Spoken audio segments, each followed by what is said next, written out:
오늘 우리에게 주시는 말씀은 로마서 9장 1절에서 13절 말씀입니다. 바울은 유대인들을 향한 애끓는 마음을 표현합니다. 그리고 구원이 사람의 열심이 아닌 하나님의 주권적 은혜에 있음을 고백합니다. 바울의 고백은 우리가 어떤 믿음을 가져야 하는지 보여줍니다. 우리가 삶에서 어떤 믿음의 자세를 가져야 할까요? 첫 번째, 영혼을 향한 바울의 마음에 눈물이 있었습니다. 로마서 9장 1절 말씀입니다. 내가 그리스도 안에서 참말을 하고 거짓말을 아니하노라. 나에게 큰 근심이 있는 것과 마음에 그치지 않는 고통이 있는 것을 내 양심이 성령 안에서 나와 더불어 증언하노니. 바울은 그리스도 안에서 참말을 하고 거짓말을 아니한다고 말합니다. 이렇게 강조하는 이유는 자신의 고백이 감정 표현이 아니라 성령 안에서 증거하는 진실한 고백이라는 것입니다. 우리는 복음을 말할 때 얼마나 정직한 마음으로 말하고 있습니까? 습관처럼 의무적으로 아니면 목적을 위해 복음을 말할 때가 있지 않습니까? 바울은 자신의 고백을 꾸밈없이 성령 안에서 하나님 앞에 서 있는 마음으로 정직하게 말합니다. 복음을 전하는 우리의 언어도 항상 정직해야 합니다. 로마서 9장 3절 말씀입니다. 나의 형제 곧 고륙의 친척을 위하여 내 자신이 저주를 받아 그리스도에게서 끊어질지라도 원하는 바로라. 바울은 복음 안에서 기쁨이 충만한 사람이었습니다. 그러나 바울의 기쁨을 늘 가로막고 있는 한 가지가 있었으니 그것은 구원받지 못한 동족을 향한 안타까움이었습니다. 우리는 무엇 때문에 마음이 아픕니까?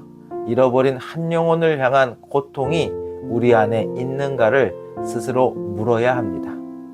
우리는 항상 구원받지 못한 한 영혼을 위해 마음으로 울어야 합니다. 내 자신이 저주를 받아 그리스도에게서 끊어질지라도 원하는 바로라. 바울이 실제로 구원을 이룰 수 있다는 뜻이 아니라 그만큼 자기 동족의 구원을 위해서라면 희생하겠다는 것입니다. 바울은 주님의 사랑을 체험했기 때문에 이제는 동족을 향해 동일한 마음을 품고 있는 것입니다. 우리가 기억해야 할 것은 우리의 말이 형식이 아니라 성령 안에서 정말 정직한 복음을 전하고 있는가, 잃어버린 한 영혼을 위해서 마음의 눈물을 흘리고 있는가, 나를 희생하더라도 주님의 사랑으로 품고 있는가입니다. 주님이 나를 위해 십자가 지신 것처럼 나도 누군가의 구원을 위해 기도하고 섬기며 희생할 수 있어야 합니다. 바울의 눈물이 오늘 우리의 눈물이 되기를 바랍니다. 그 눈물이 복음의 열매로 이어져 가정과 공동체 가운데 구원의 역사가 일어나기를 주님의 이름으로 축원합니다. 두 번째, 특권이 아니라 은혜로 살아야 합니다. 로마서 9장 4절 말씀입니다.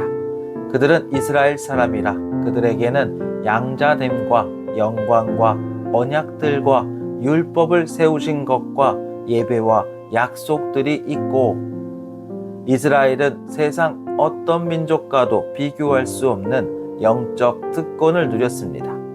하나님께서 양자로 삼아주신 은혜, 하나님 임재의 영광, 아브라함, 모세, 다윗과 맺으신 언약, 거룩한 삶을 가르쳐 주신 율법, 하나님을 만나는 성전 예배, 그리고 장차 주어질 구원의 약속. 하나님은 이스라엘을 특별한 백성으로 불러 세상 가운데 하나님의 영광을 드러내고자 하셨습니다. 로마서 9장 5절 말씀입니다. 조상들도 그들의 것이요 육신으로 하면 그리스도가 그들에게서 나셨으니 그는 만물 위에 계셔서 세세의 찬양을 받으실 하나님이시니라. 아멘. 이스라엘의 가장 큰 특권은 바로 메시아 예수 그리스도께서 그 민족을 통해 오셨다는 사실입니다. 아브라함의 후손으로 다윗의 혈통으로 동정녀 마리아를 통해 성육신하신 예수님이 바로 이스라엘 가운데 나셨습니다. 그러나 그들은 예수 그리스도를 알아보지 못하고 십자가에 못 박았습니다. 이스라엘은 특권을 가졌으나 그 특권이 그들을 구원하지 못했습니다. 구원은 오직 예수 그리스도를 믿는 믿음으로만 주어집니다. 우리도 교회에 오래 다녔다는 것과 신앙의 가문이라는 것, 그리고 직분을 가졌다는 것이 감사한 특권이지만 이것이 구원의 보증은 아닙니다. 구원의 길은 오직 하나입니다. 예수 그리스도의 십자가 은혜를 믿음으로 받아들이는 것입니다. 특권이 아니라 은혜로 살아야 합니다. 외적인 조건이 아니라 믿음으로 구원받는 것입니다. 더 나아가 믿음도 하나님께서 허락하셔야 한다는 것도 믿음으로 받아들일 수 있습니다. 오늘 우리의 신앙을 점검해 봅시다.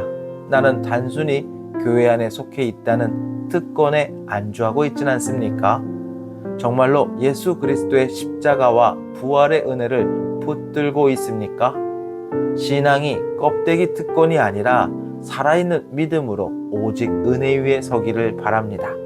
그래서 하나님이 주신 은혜를 감사하며 날마다 믿음으로 살아가는 진짜 하나님의 자녀 되시기를 주님의 이름으로 축원합니다. 세 번째, 혈통보다 약속의 자녀입니다. 로마서 9장 6절 말씀입니다.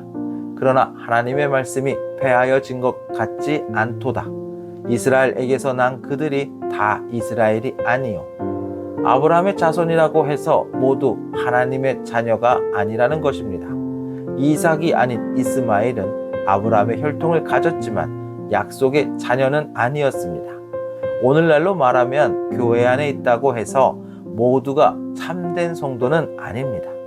믿음의 가정에서 태어났다고 해서 자동으로 구원받는 것도 아닙니다. 참 신앙은 전적인 하나님의 은혜와 약속 위에 세워진 것입니다.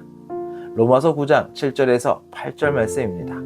또한 아브라함의 씨가 다 그의 자녀가 아니라 오직 이삭으로부터 난 자라야 내 씨라 불리리라 하셨으니 곧 육신의 자녀가 하나님의 자녀가 아니요 오직 약속의 자녀가 씨로 여기심을 받느니라.